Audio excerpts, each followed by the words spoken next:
So in the last section of this lecture, we will discuss the cellular hallmarks of cancer numbers 9 and 10. These hallmarks prepare the cancer cell to move and to metastasize to distant sites in the human body. So far, we've covered these 8 cellular hallmarks of cancer.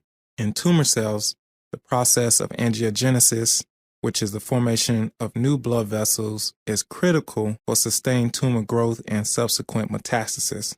We will discuss this hallmark in the next couple slides. Induction of angiogenesis.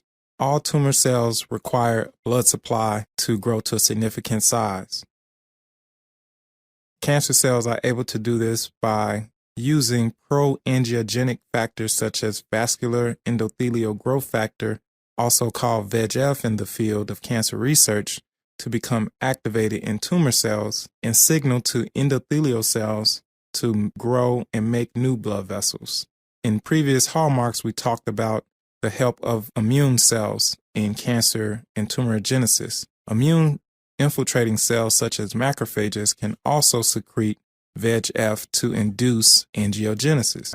Unabated angiogenesis enables tumor expansion and local invasion through delivery of oxygen and nutrients and production of growth factors that largely benefit tumor cells. Here's a look at angiogenesis here. Tumor cells have the black nuclei and the normal cells have the blue nuclei in the cartoon. Tumor cells also grow geographically farther away from the blood vessels than normal cells because they have a faster growth rate and therefore need more oxygen. So new blood vessels form from already existing blood vessels and reach to the tumor cells. This can continue as the tumor grows larger and larger and larger. Because this process is not natural, these new blood vessels are often poorly made and are leaky, meaning that blood leaks out of these vessels and they don't have a strong integrity, and therefore become easy for tumor cells to get into and to get out of them. This provides an outlet largely for tumor cells to get into the bloodstream and into the lymphatics and metastasize to distant sites. So that brings us to our last hallmark, which is hallmark number 10, and that is the activation of invasion and metastasis. Hallmark number 10, activation of invasion and metastasis. Several things must occur before you get a metastatic lesion in several cancer types. These steps are shown here. The first one, cell-to-cell and cell extracellular matrix interactions are altered. Changes or loss in structural proteins that keep cells bound to the extracellular matrix, which are integrins and other adhesion proteins. There are loss of genes or mutation of genes that are seen in metastatic lesions known as metastasis suppressor genes. So they are different from tumor suppressor genes. Whereas you lose a tumor suppressor, you get tumor formation. When you lose these genes, you get metastasis. You also have a recruitment of immune cells, which we covered in a previous hallmark. And then you get epithelial to mesenchymal transition, as we abbreviated in the field, EMT. And here's a closer look at EMT. So as you can see on the far left, you have normal cells that are cuboidal and stationary, bound to the extracellular matrix via integrins and other adhesion molecules, and they're bound to each other via E-cadherin and other cell-to-cell junctions. There's a loss in that over time, as you can see as you go further to the right of the cartoon, and you have a gain of mesenchymal proteins. Several are studied, such as N-cadherin or neurocadherin is increased in these cell types. And then you have a change or loss in integrin adhesion to the extracellular matrix. This causes the cells to be more stretched out and to function quite differently than a normal cell would. So these cells become more invasive and begin to invade or move into surrounding tissues. So we've covered 9 hallmarks previously. And the first hallmark was replicative immortality followed by genomic instability. And so genomic instability produces a daughter cell with a mutation, and that cell gives rise to other daughter cells. And then you end up with a hyperplastic lesion, which typically is the primary or the first lesion seen in several adenocarcinomas. And then you have cancer in situ that is accompanied by inflammation as well as evasion of the immune system and resistance to cell death.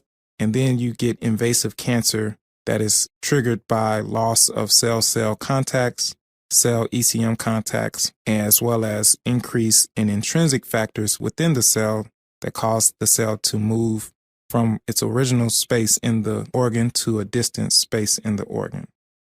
Invasive carcinoma is highlighted in the box here, but now we will discuss metastasis, which is a long process that will be discussed in great detail in a later lecture, but I would like to highlight key steps during metastasis.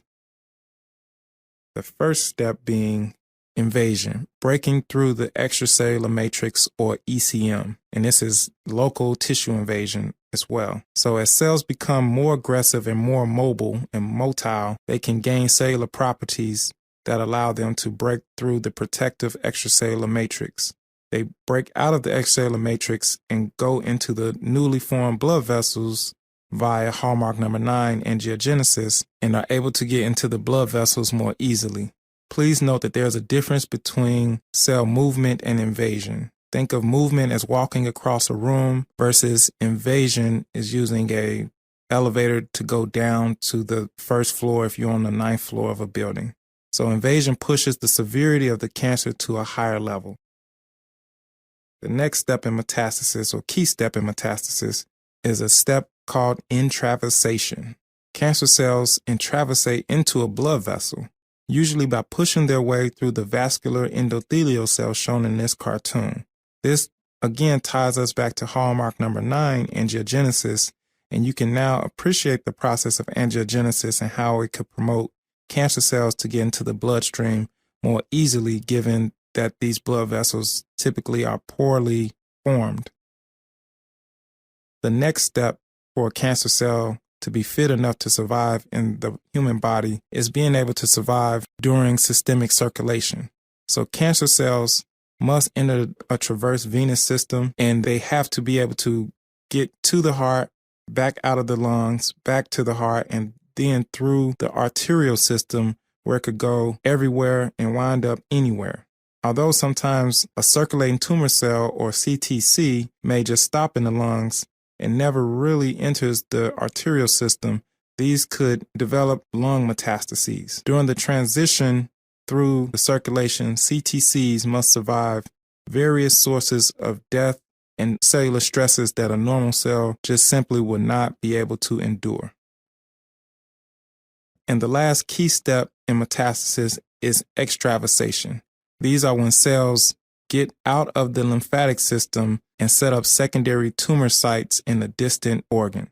Once a cancer cell can begin to grow a metastatic tumor in a secondary site, this tumor follows many of the same hallmarks as previous tumors do, such as replicative immortality, resistant cell death, avoiding immune surveillance, altered metabolism, as well as other cellular features. The larger the secondary tumor becomes, the more problems it can cause. And you will discuss this in upcoming lectures that are focused directly on metastasis. As a recap, here are all 10 cellular hallmarks of cancer. The first one we covered was replicative immortality, which involved telomeres and telomerase. The second one was genome instability, which involved the production of daughter cells that bear genetic mutations, alterations, and deletions, and these cells were able to continuously divide. The third hallmark we covered was evasion of growth suppression, and the fourth, resisting cell death, followed by sustained proliferation. And we covered how hallmarks 3 through 5 all work together to allow tumorigenesis. Emerging hallmarks that we discussed were altered metabolism via the Warburg effect, where cancer cells can use alternate sources for energy. They are able to avoid the immune destruction, as well as use tumor-promoting inflammation to their advantage. To induce movement, cancer cells are able to induce angiogenesis, as well as induction of invasion and metastasis. These 10 cellular hallmarks are what distinguish a cancer cell from a normal cell. I hope you can all now appreciate how a cancer cell is very different from a normal cell, and also how these hallmarks make a cancer cell more fit to survive and proliferate in a perfect host, the human body. Looking ahead, upcoming lectures will include metastasis, as well as imaging, diagnosis, and staging of cancer. I hope you guys enjoyed this lecture. Thank you very much.